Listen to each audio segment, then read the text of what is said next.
Anne of Green Gables, chapter 19. Today I'm going to read two more chapters, chapter 19 and 20. And this was a little book and it was good. I enjoyed it, but I might get the big book sometime. So, chapter 19, titled Difficult Times. Matthew, what is the matter? Matthew, are you sick? Marilla asked. Anne came into the kitchen. They both rushed towards Matthew, but before they could reach him, he fell on the floor. Anne ran for Martin. Quick, quick! Martin, the hired man, hurried off for a doctor, but it was too late. Matthew was dead. That night, Marilla heard Anne crying in her room. She went to comfort her. She put her arms around Anne and held her close. There, don't cry so. It cannot bring him back. Oh, Marilla, what will we do without him? Sobbed Anne. We have got each other, Marilla said gently. I don't know what I would do without you, Anne. I know I have been kind of strict and harsh with you, but I want you to know that I love you dearly. You have been my joy and comfort ever since you came to Green Gables. 2 days later, Matthew was buried. Then slowly life began to return to normal, but Anne still missed Matthew and thought of him often. One evening, Anne and Marilla sat together on the front doorstep. Dr. Spencer was here today, Marilla said. He wants me to see a special eye doctor in town tomorrow. I hope the doctor will give me the right kind of glasses. You won't mind staying here alone, will you? I'll be all right, Anne said. Diana will come over and keep me company, and don't worry, I won't get into any trouble.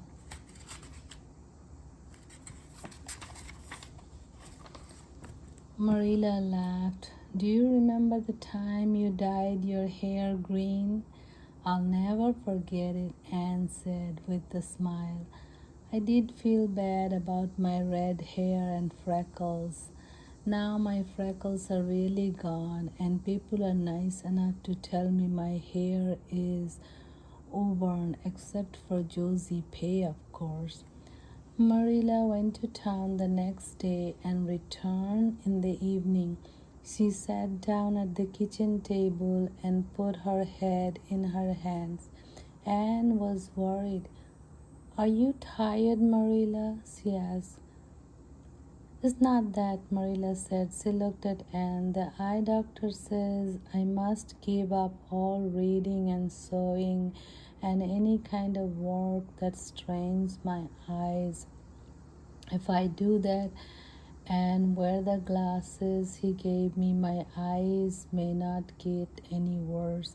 But if I don't, he says I'll be blind in 6 months. But if you're careful, you won't lose the sight, Anne said, and the new glasses may cure your headaches. What will I do if I can't read or sew or knit? Marilla asked. If I can't do those things, I might as well be blind.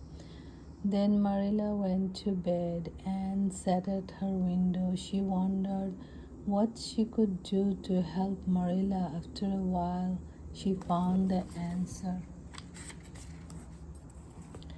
Green Gables Forever, Chapter 20. A few days. Chapter 20. Green Gables Forever. A few days later, Anne saw Marilla in the yard talking to a man. Marilla came back into the kitchen with tears in her eyes. He wants to buy Green Gables, said Marilla. Buy Green Gables? Anne exclaimed. Marilla, you're not going to sell Green Gables. I have to, Marilla said. She began to cry. I cannot look after things here by myself, especially if I lose my sight. I never thought I would see the day when I would have to sell my house. You can't sell Green Gables, Anne said firmly. I wish I didn't have to, but I can't stay here alone, sobbed Marilla. You won't have to stay here alone, Marilla, said Anne. I'll be here with you. I'm not going to Redmond.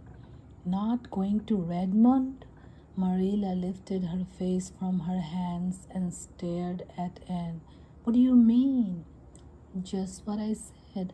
I'm not going to take the scholarship. I made up my mind that night you came back from the eye doctor. I would never leave you alone after all that you have done for me. Anne took Marilla's hands in her hands. Let me tell you my plans.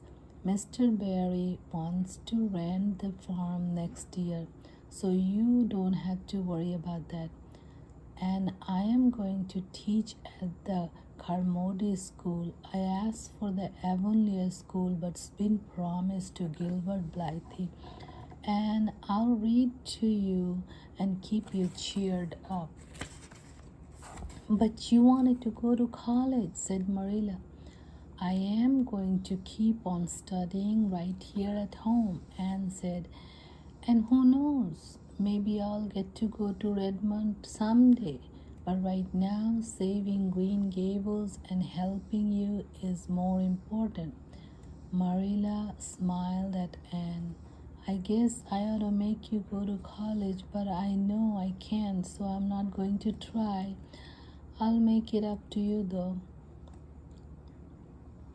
Mrs. Lynde came to Green Gables one evening with some news for Anne. The school board has decided to give you the Avonlea School, said Mrs. Lynde. But I thought they had promised it to Gilbert Blythe, Anne exclaimed. So they did. But as soon as Gilbert heard that you wanted it, he decided not to take it. When he gave them your name, he's going to teach over at White Sands. I'm not sure I ought to take it, said Anne. I don't think I should let Gilbert do that for me. It's already done, said Mrs. Lynde. He has signed the papers for the White Sands School. It won't do him any good if you turn down the Avonlea School, so you might as well keep it. The next evening, Anne went to put flowers on Matthew's grave.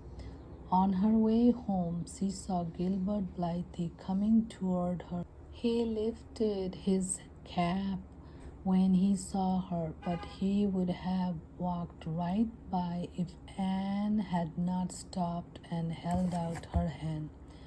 Gilbert took her hand eagerly. Gilbert, Anne said, her cheeks red.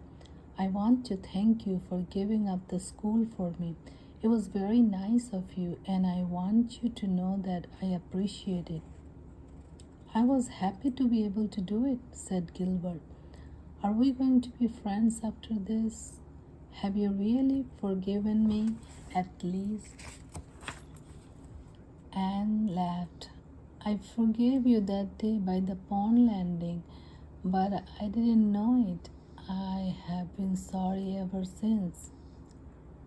We're going to be the best friends, Gilbert said, smiling. We're born to be good friends. Come on, I'm going to walk home with you. When Anne entered the kitchen, Marilla looked at her curiously. Who came up the lane with you? She asked. Gilbert Blythe, said Anne. I met him on Barry's Hill. I didn't know you and Gilbert were such good friends that you would talk to him for half an hour at the gate, Marilla said with a smile. Were we really there for half an hour? Said Anne. It seemed just a few minutes. But you see, we have 5 years of lost friendship to catch up on, Marilla. Anne sat at her window for a long time that night.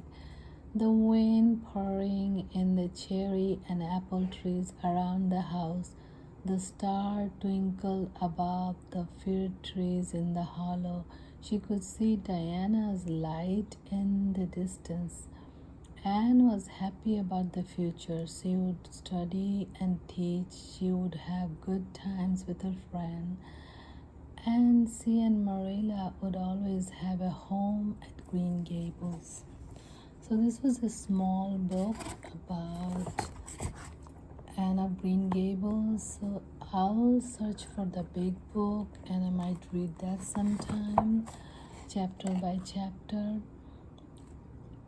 So this was a wonderful book by Lucy Maud Montgomery, and I really love the book, especially the village scenes, and it just feels so wonderful to be at that age and that time when everything was natural and people were real and people were so helpful to each other, and few people stayed in a group in places, grew their own food, and it's just a wonderful time what they lived that time. So thank you so much for being with me, for finishing this small book. This was a very small book. Thank you.